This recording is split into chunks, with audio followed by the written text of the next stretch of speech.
بسم اللہ الرحمن الرحیم الحمدللہ رب العالمین والصلاة والسلام علی اشرف الانبیاء والمرسلین وعلی آلہ وصحبہ اجمعین۔ ناظرین مکرم، ہمارے دین میں سچ کی، صداقت کی اور تحقیق کی بڑی اہمیت ہے، خاص طور پہ دینی امور میں۔ رب کائنات نے فرمایا انما یخشی اللہ من عبادہ العلماء، اور مفسرین نے لکھا ہے کہ لیس بعالم من لم یخش اللہ۔ اللہ تعالیٰ نے فرمایا کہ مجھ سے صرف علم والا ہی ڈر سکتا ہے۔ جب ڈریں گے صاحب علم علماء ڈریں گے، میری خوف و خشیت رکھیں گے۔ اور مفسرین نے لکھا ہے کہ جو اللہ سے نہ ڈرے، خوف خدا نہ رکھتا ہو، وہ عالم نہیں ہو سکتا۔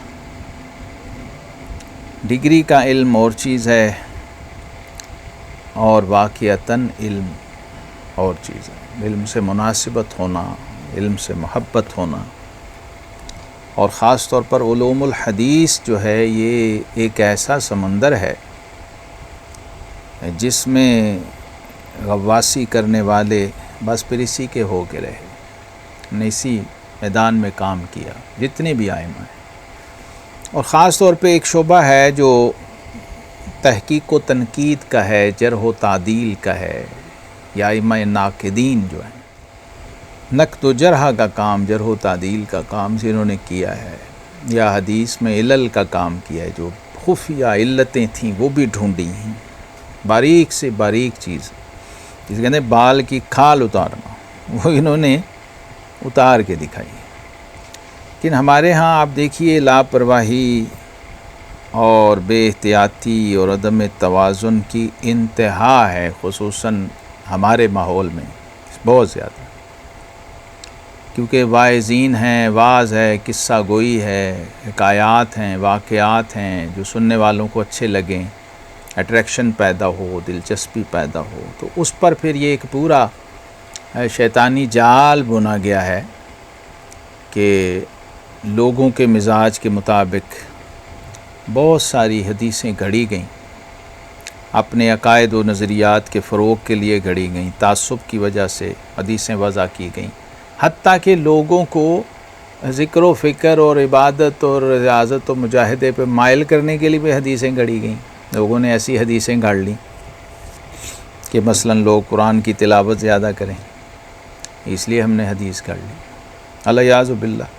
تو اس لیے نبی رحمت صلی اللہ علیہ وسلم نے فرمایا تھا کہ جو مجھ پہ جھوٹ باندھنا ہے وہ کسی عام جھوٹ کی طرح نہیں ہے، اور 7 کیٹیگوریکلی فرمایا ہے۔ حدیث کی دنیا میں جو درجہ تواتر پہ بھی سب سے سر فہرست حدیث ہے، من کذب علی متعمدا فلیتبوأ مقعدہ من النار، جسے 100 سے زیادہ صحابہ کرام علیہم رضوان نے روایت کیا کہ جس شخص نے جان بوجھ کر میری طرف جھوٹ منسوب کیا، اس نے اپنا ٹھکانہ جہنم میں بنا لیا۔ پھر فرمایا من یقل انی ما لم اقل فلیتبوأ مقعدہ من النار، او کما قال صلی اللہ علیہ وسلم۔ تو دین کی حفاظت، حدیث کی حفاظت دین کی حفاظت ہے۔ اس لیے ہمارے ہاں یہ چونکہ چیزیں عام ہیں اور لوگ بے دھڑک بیان کرتے ہیں، کوئی پوچھنے والا نہیں ہے، الٹا اس پہ ثواب کے امیدوار بھی ہوتے ہیں۔ اس میں یوم عاشوراء کے حوالے سے ایک روایت جو واعظین، قصہ گو، عوامی مجمعوں میں لوگ پبلک کو اٹریکٹ کرنے کے لیے چیزیں بلا تحقیق و تصدیق بیان کر دیتے ہیں۔ ائمہ محدثین نے لکھا ہے کہ جس شخص کے پاس اپنی سند حدیث، روایت حدیث کی نہیں ہے، اس کو اجازت ہی نہیں ہے کہ وہ حدیث آگے بیان کرے یا روایت کرے۔ دوسرے، جو شخص صحیح و سقیم میں فرق نہیں جانتا حدیث کے، وہ بھی، اس کو بھی عالم نہیں مانا گیا ہے، اور اس کو بھی اجازت نہیں ہے۔ شرائط ہیں، قواعد ہیں، آداب ہیں، اس سب کے باوجود ائمہ ڈرتے تھے۔ او کما قال صلی اللہ علیہ وسلم، عبداللہ ابن مسعود جیسے لوگ رضی اللہ عنہ کانپ رہے ہوتے، لرز رہے ہوتے کہ کہیں کوئی کوتاہی نہ ہو جائے۔ تو یہ عاشوراء کے حوالے سے بچپن سے آپ بھی سنتے آ رہے ہیں، ہم بھی سنتے آ رہے ہیں۔ ایک موضوع روایت ہے جس میں یہ کہا گیا کہ جو 10 محرم کے دن عصمت سرما لگائے گا اسے کبھی آشوب چشم نہیں ہوگا۔ یہ موضوع روایت ہے، من گھڑت اور جعلی روایت ہے۔ عاشورہ کے دن جو غسل کرے گا اس کو کوئی بیماری نہیں آئے گی، وہ سارا سال صحت مند رہے گا، اس کو حدیث کہہ کے بیان کرنا یا نبی کریم علیہ السلام کی طرف منسوب کر کے بیان کرنا، یہ بہت بڑا کبیرہ گناہ ہے۔ تو ائمہ محدثین نے اس کو نقل کر کے اس کی وضعیت کو، اس کے جعلی ہونے کو اور خود ساختہ من گھڑت ہونے کو بیان کیا۔ من اکتحل بالعصمت یوم عاشورہ لم ترمد عیناہ ابدا، جس نے عاشورہ کے دن عصمت کا سرما استعمال کیا اسے کبھی آشوب چشم نہیں ہوگا۔ علامہ محمد بن حسن الصغانی رحمہ اللہ انہوں نے اس کو موضوع قرار دیا۔ اسی طرح کی 2-3 اور حدیثیں ہیں جو حضرت شیخ محقق شیخ عبدالحق محدث دہلوی رحمۃ اللہ ما ثبت بالسنہ فی ایام السنہ، جو ان کی کتاب ہے، اردو ترجمہ بھی اس کا ہو چکا ہے، یہ عربی محقق نسخہ بھی ابھی نیا ہم تک پہنچا ہے، یہ بھی میں آپ کو زیارت کرا رہا ہوں تعارف کے لیے۔ ہاں، بڑی اچھی تحقیق کے ساتھ دارالکتب العلمیہ بیروت سے یہ چھپا ہے۔ علامہ ابن العراق رحمہ اللہ کے حوالے سے شیخ محقق نے یہاں پر ان کو نقل کیا ہے، اور جو اس حوالے سے موضوع روایتیں پیش کی جاتی ہیں، بڑی طویل 2-3 روایتیں ہیں، اس میں نفل وغیرہ اور بھی چیزیں ساتھ ہیں، اور ساتھ یہ کہا گیا کہ اس میں سرما لگاؤ اور غسل کرو اور اچھے کپڑے پہنو، تو یہ بڑے ثواب کی بات ہے۔ امام سخاوی المقاصد الحسنہ کے اندر بھی اس کو لائے ہیں، کہتے ہیں رواہ الحاکم والبیہقی فی الثالث والعشرین فی الشعب والدیلمی من حدیث جبیر عن ضحاک عن ابن عباس مرفوعاً۔ امام حاکم، امام بہقی وغیرہ لائے، لیکن امام حاکم کہہ رہے ہیں انہ منکر بل موضوع، کہتے ہیں یہ منکر روایت ہے بلکہ موضوع اور جعلی روایت۔ تو یہ ائمہ محدثین جو ہیں اپنی ذمہ داری ادا کرتے ہیں۔ آپ یہ نہیں، آج کل یہ فیشن ہے کہ بغیر تحقیق کے جی مستدرک حاکم میں ہے، بھائی مستدرک حاکم میں صحیح حدیث بھی ہے، ضعیف حدیث بھی ہے اور موضوع حدیث بھی ہے، تو یہ آپ کی ذمہ داری ہے۔ جب تک آپ امام شمس الدین ذہبی کا حاشیہ نہ دیکھ لیں مستدرک حاکم سے، آپ کو روایت بیان کرنے کی اجازت نہیں ہے۔ تو بڑی احتیاط ہے اس معاملے میں۔ وہ خود ہی محدث نقل کر کے جب اس کو موضوع کہہ رہا ہے تو آپ کیسے اس کو آگے بیان کر سکتے ہیں؟ علامہ ابن جوزی اس کو الموضوعات کے اندر لائے ہیں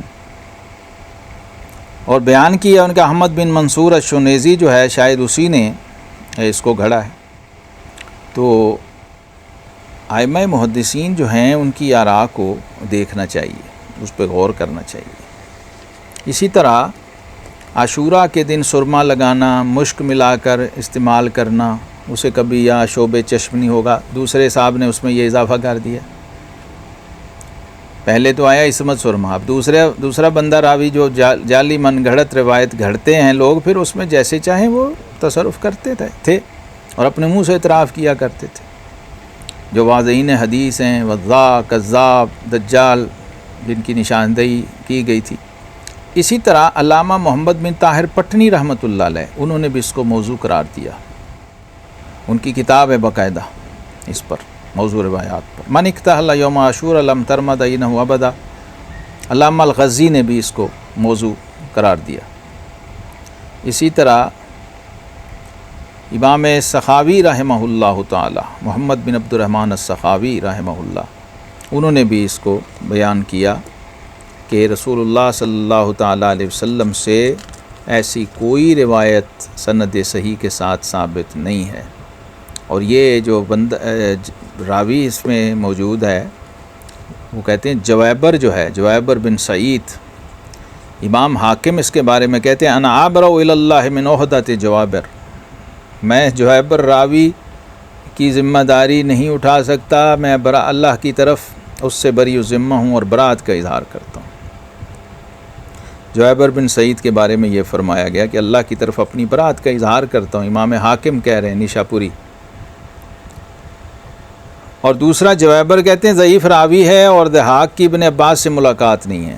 امام ابن جوزی کہتے ہیں بعض جاہلوں نے مذہب اہل سنت کو مصنوعی طور پر اختیار کیا اور روافظ کے بغض کے ارادے سے فضائل عاشورہ میں حدیث وضع کی۔ ہم ان دونوں گروہوں سے بری ہیں، ناصبیت اور رافضیت، دونوں سے ہمارے ائمہ اہل سنت نے برات کا اظہار کیا، اور ہم بھی برات کا اظہار کرتے ہیں اور اللہ کو گواہ بناتے ہیں۔ ہم ان دونوں گروہوں سے بری ہیں،